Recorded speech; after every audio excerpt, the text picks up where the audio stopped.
श्रीमद् भागवत गीता अध्याय 2 सांख्य योग।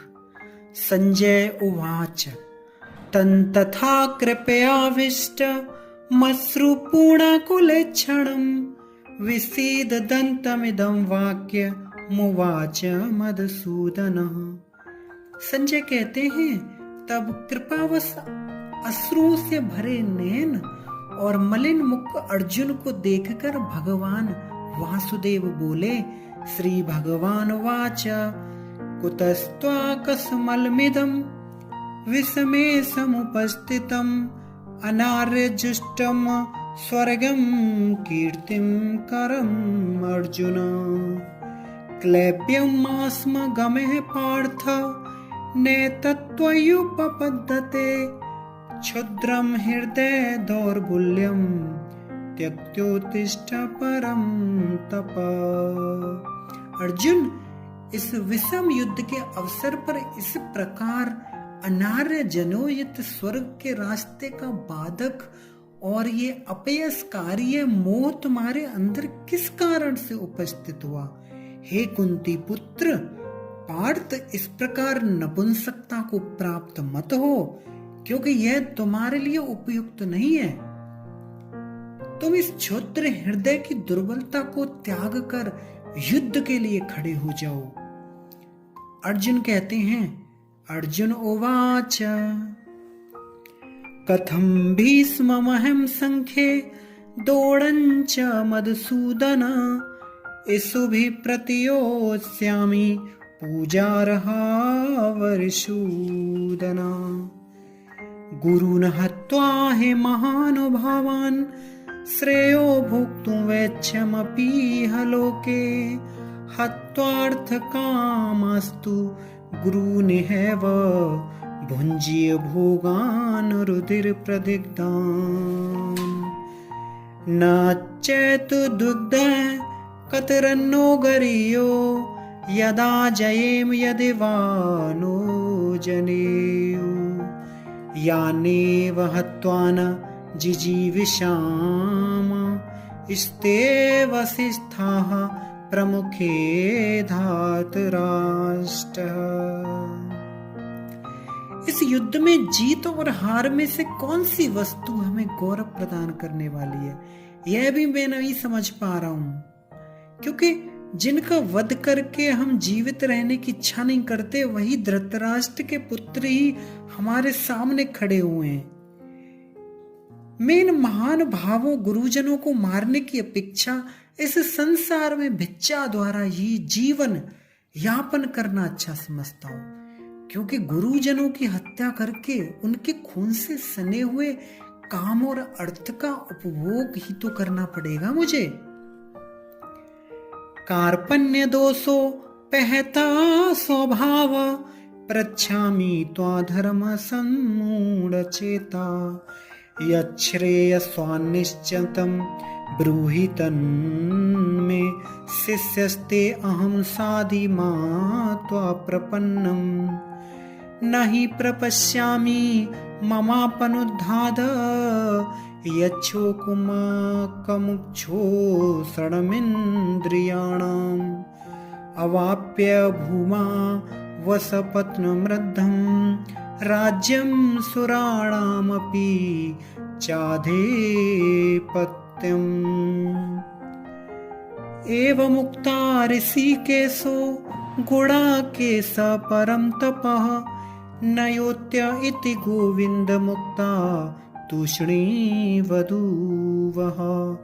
तमुवाच ऋषिकेशः प्रहसन्निव भारत सेनयोरुभयोर्मध्ये विसीदन्तमिदम्।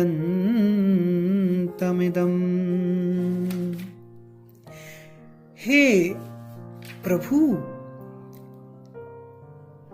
इस श्री कृष्ण से अर्जुन कहते हैं कि हे माधव, आप इस समय धर्म के विषय में मोहित चित्त और स्वाभाविक वीरता परित्याग रूपी कायरता दोष से पराभाव स्वभाव वाला मैं आपसे जिज्ञासा करता हूं कि मेरे लिए जो कल्याणकारी मार्ग हो, निश्चय कर आप उसी का उपदेश कीजिए। मैं आपका शिष्य हूं और मैं आपकी शरण ग्रहण करता हूं, ऐसा भगवान कहते हैं। तब संजय कहता है धृतराष्ट्र को, इस प्रकार कहने के पश्चात शत्रुओं को ताप प्रदान करने वाले गुणाकेश अर्जुन और ऋषिकेश भगवान से ये वचन कहकर चुप हो गए।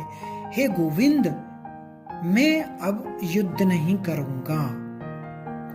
श्री भगवान वाच, भगवान कहते हैं असोच्यानन वशोचस्त्वं प्रज्ञावादाश्च भाससे गतासून गतासूश्च नानुशोचन्ति पंडितः न त्वेवाहं जातु नासं न त्वजेने मे जनाधिपा न चैव न भविष्यामः सर्वे वयमतः परम्।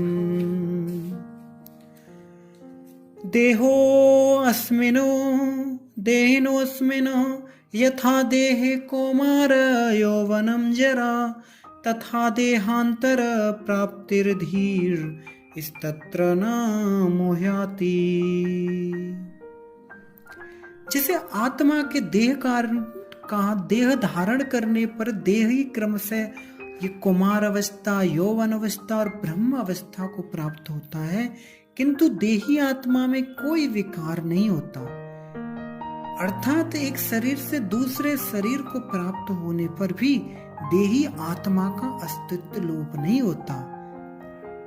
मात्रा स्पर्शास्तु कौन्तेय शीतोष्ण सुख दुखदा आगमापायनो अनित्यास्तास्ते तेच्छस्व भारत।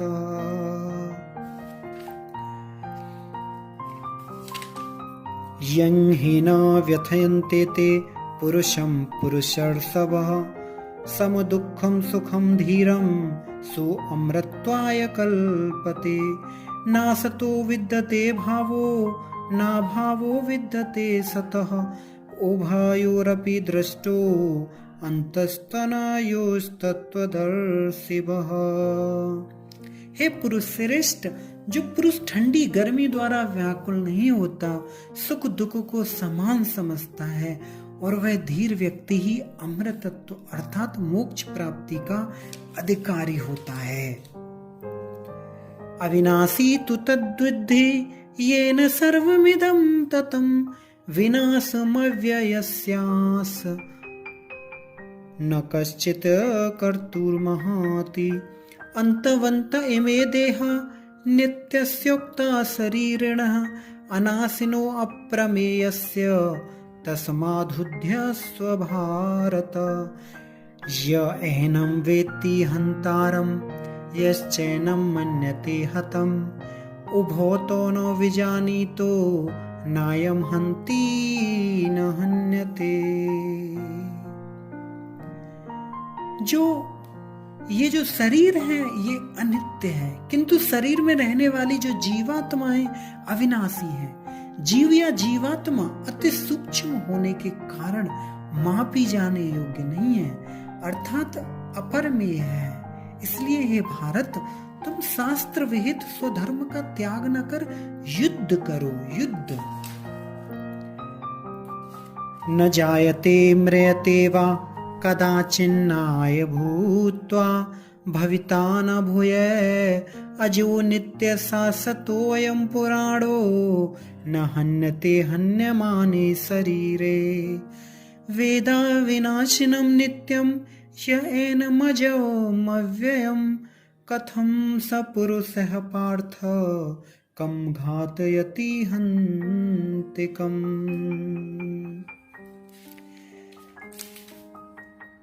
वांसांसि जीर्णानि यथा विहाय नवानि गृह्णाति नरोपराणि तथा शरीराणि विहाय जीर्णा अन्यानि संयाति नवानि देहि।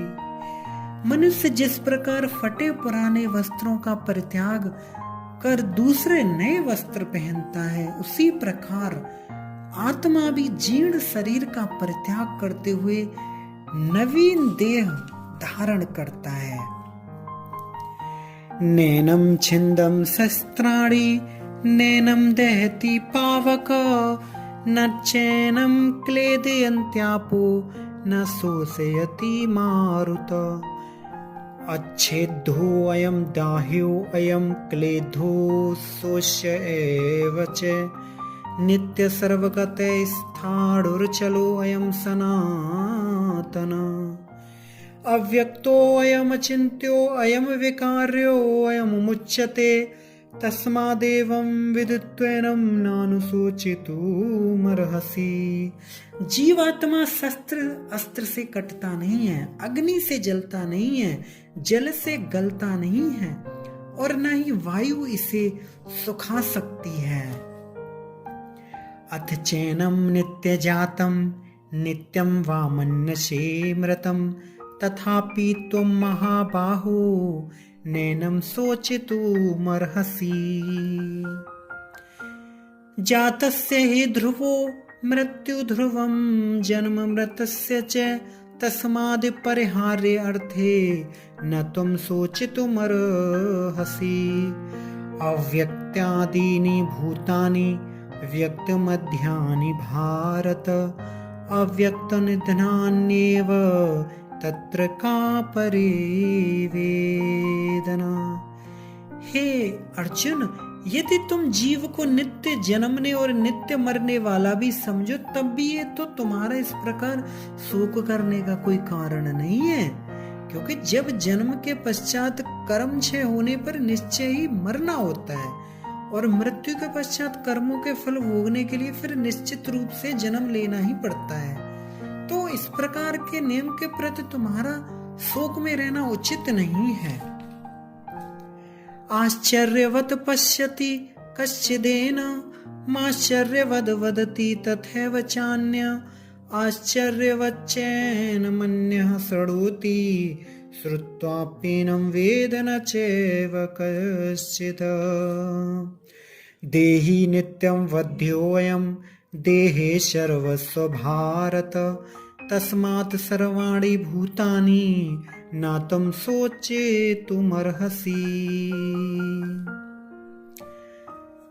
भगवान कृष्ण कहते हैं कि फिर भी यदि तुम कहते हो कि मैं क्या करूं और क्या ना करूं, तो आप ये निश्चय करके कहें तो मेरा कहना है कि तुम शोक का परित्याग करके हे अर्जुन युद्ध करो।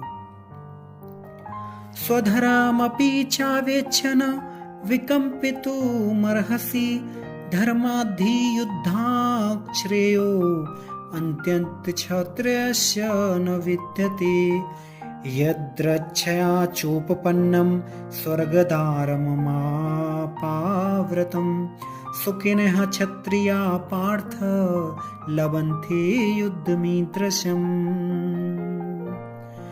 अथ चेत्त्वमिमं धर्म्य संग्रामं न करिष्यसि ततः स्वधर्म कीर्तिं च हित्वा पापमवाप्स्यसि। अगर तुम युद्ध को नहीं करोगे तो अपने धर्म और कीर्ति से भ्रष्ट होकर पाप के भागी बनोगे। अकीर्तिं चापि भूतानि कथयिष्यन्ति ते अव्ययां संभावितस्य चाकीर्तिर्मणादितिरेच्यते। भयादरणादुपरतं मन्स्यन्ते त्वां महारथा येषाञ्च त्वं बहुमतो भूत्या यास्यसि लाघवम्। अवाच्यं वा दास्य बहून् वदिष्यन्ति तवाहिता निन्दन्तस्तव सामर्थ्य ततो दुःखतरं नो किमाम्। तो तब लोग चिरकाल तक तुम्हारे अपयश का वर्णन करेंगे और अपयश मृत्यु से भी अधिक क्लेश देने वाला होता है। जिन महारथियों की धारणा में तुम बहुत महान हो चुके हो, वे महारथी ही तुम्हें तुच्छ समझेंगे। वे समझे कि तुम भय के कारण ही युद्ध से विमुख हो गए हो।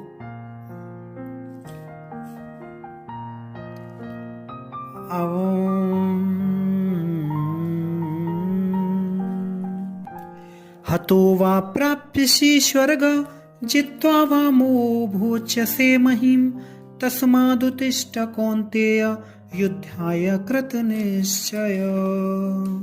सुखे दुखे समे कृत्वा लाभालाभो जयाजयो ततो युद्धाय युज्यस्व नैव पापमवाप्यसि। एषा ते अभिहिता सांख्ये बुद्धिर्योगे तु मा शृणु। बुद्धया युक्तो यया पार्थ कर्मबन्ध प्रहास्यसि। सुख दुख लाभ हानि और जय पराजय को समान समझकर युद्ध करो, इससे तुम पाप के भागी नहीं होगे। अर्जुन, नेहाभिक्रमनासो अस्ति प्रत्यवायो न विद्यते स्वल्पमव्यस्य धर्मस्य त्रायते महतो भयात्। व्यवसायात्मिका बुद्धिरेकेह कुरु नन्दन बहुशाखा ह्यान्ताश्च बुद्धयो अव्यवसायिनाम्। यामिमा पुष्पिता वाचं प्रवदन्त्यविपश्चितः वेदवादरतः पार्थ न्यान्यदस्तीति वादिनः। हे अर्जुन, कामात्मनः स्वर्गपरा जन्म कर फल प्रदाम क्रिया विशेष बहुला भोगैश्वर्गति प्रति। भोगैश्वर्य प्रशक्ताना तया पह्यत चेतसाम व्यवसायात्मिका बुद्धि समाधो न विधीयते। त्रैगुण्य विषया वेदा निस्त्रैगुण्यो भवार्जुनः। निर्द्वन्द्वो नित्यसत्त्वस्थो निर्योगक्षेमात्मना। जो लोग भोग ऐश्वर्य सुख में पूरी तरह आसक्त हैं, उन अविवेकी मूर्ख व्यक्तियों की बुद्धि समाधि अर्थात भगवान में एक निष्ठता प्राप्त नहीं करती। यावानर्थ उदपाने सर्वतः संप्लुतोदके तावान सर्वेषु वेदेषु ब्राह्मणस्य विजानतः। कर्मण्येवाधिकारस्ते मा फलेषु कदाचन मा कर्म फलहेतुर्भूर्मा ते संगोऽस्त्व कर्मणि। योगस्थः कुरु कर्माणि संगं त्यक्त्वा धनंजय सिद्ध सिद्ध्यो समो भूत्वा समत्वं योग उच्यते। फल की कामना का परित्याग कर भक्ति योग में स्थित होकर स्वधर्म विहित कर्मों का आचरण करो। कर्म फल के प्राप्त होने और न होने वाले इन दोनों अवस्थाओं को समान समझना योग कहलाता है। दूरेडम ह्वावरम कर्म बुद्धि योगा धनंजय बुद्धो शरणं मनविच्छ कृपणा फल हेतव।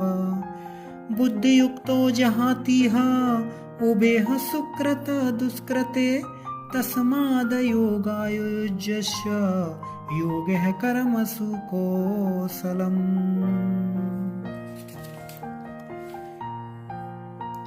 हे अर्जुन, बुद्धि योग अर्थात निष्काम कर्म योग द्वारा भक्ति का अनुशीलन करते हुए सकाम कर्म की भावना दूर करो, क्योंकि जो फल की वासना वाले हैं वे कृपण हैं।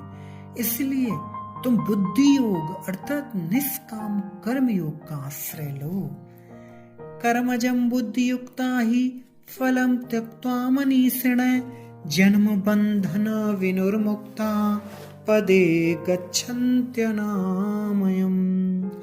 यदा ते मोहकलिलं बुद्धिर्व्यतिरिष्यति तदा गन्तासि निर्वेदं श्रोतव्यस्य श्रुतस्य च।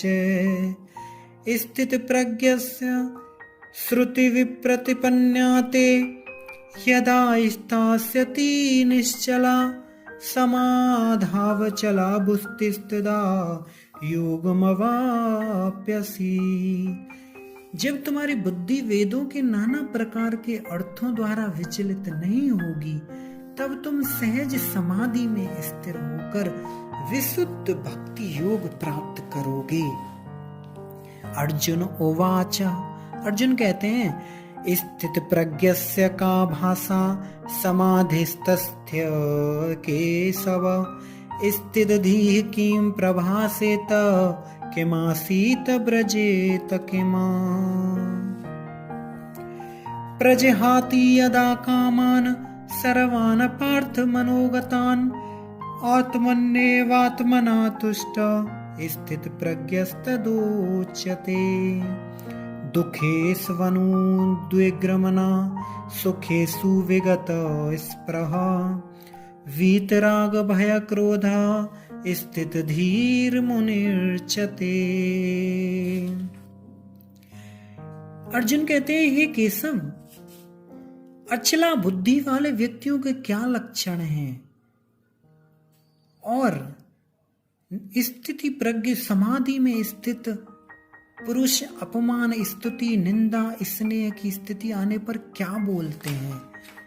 तब भगवान कहते हैं, अर्जुन, हे पार्थ, जिस समय जीव मन की तमाम कामनाओं का परित्याग कर देता है, तब वो भक्ति योग स्थित मन में आनंद स्वरूप आत्मा के स्वरूप दर्शन से परितुष्ट हो जाता है। तब उसे स्थिति प्रज्ञ कहते हैं। यह सर्वात्रानभिस्त्रेहस्तस्तु ततः प्राप्य शुभाशुभं नाभिनन्दति न द्वेष्टि तस्य प्रज्ञा प्रतिष्ठिता। यदा संहरते चायं पूर्वो अंगानीव सर्वसा इंद्रियाणीन्द्रियार्थे अभ्यस्तस्य प्रज्ञा प्रतिष्ठिता। विषया विनिर्वन्तन्ते निराहारस्य देहन रसवर्ज्यरसोऽप्यस्य परं दृष्टवान् वर्तते। यततो ह्यापि कौन्तेय पुरुषस्य विपश्चितः इन्द्रियाणि प्रमाथीनि हरन्ति प्रसभं मनः। तानि सर्वाणि संयम्य युक्त आसीत मत्पर वसे हि यस्येन्द्रियाणि तस्य प्रज्ञा प्रतिष्ठिता। ध्यायतो विषयान् पुंस संगस्तेषु सुपजायते संगात् संजायते कामः कामात् क्रोधो अभिजायते। दूसरी ओर विधि मार्गगत फल्गु वैराग्य योग के अनर्थों की आलोचना करते हैं। वैराग्य का अभ्यास करते करते जब विषयों का चिंतन होता है, तब क्रम से विषय को प्राप्त करने की स्पृहा पैदा होती है। उसके संग से काम उत्पन्न होता है और फिर काम से क्रोध उत्पन्न होता है। क्रोधाद् भवति सम्मोहः सम्मोहात् स्मृति विभ्रमः स्मृति भ्रंशात् बुद्धिनाशो बुद्धिनाशात् प्रणश्यति। राग द्वेष विमुक्तस्तु विषयान्द्रियेश्वरनः आत्मवश्ये विरुद्धे आत्मा प्रसादमधिगच्छति। प्रसादे सर्वदुःखानां हानिरस्योपजायते प्रसन्नचेतसो ह्यासु बुद्धि पर्यवतिष्ठते।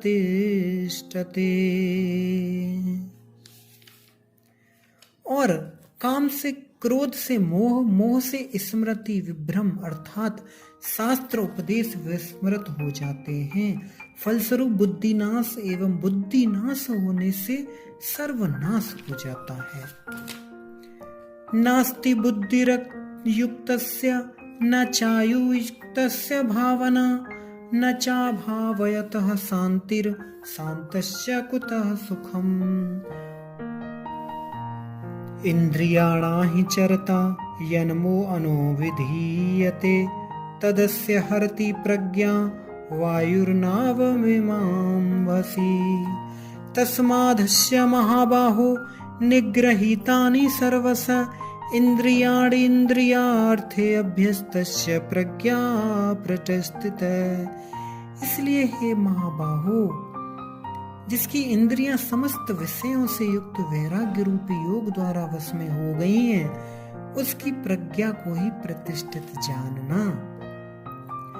या निशा सर्वभूताना तस्या जागृति संयमी यस्या जागृति भूतानि सा निशा पश्यतो मुनः। आपूर्यमाणमचल स्थित प्रतिष्ठम समुद्रमापः प्रविशन्ति यद्वतः तद्वत् कामायं प्रविशन्ति सर्वे स शान्तिमाप्नोति न कामकामी। विहाय कामान् यः सर्वान् पुमाश्चरति निःस्पृहः निर्ममो निरहंकारः स शान्तिमधिगच्छति। सभी कामनाओं का परित्याग कर जो समस्त विषयों में स्पृहा रहित होकर निरहंकार और ममता शून्य भाव से विचरण करता है, वही शांति प्राप्त करता है। ऐसा ब्राह्मी स्थिति पार्थनेना प्राप्य विमोह्याति स्थित्वा स्यामंत काले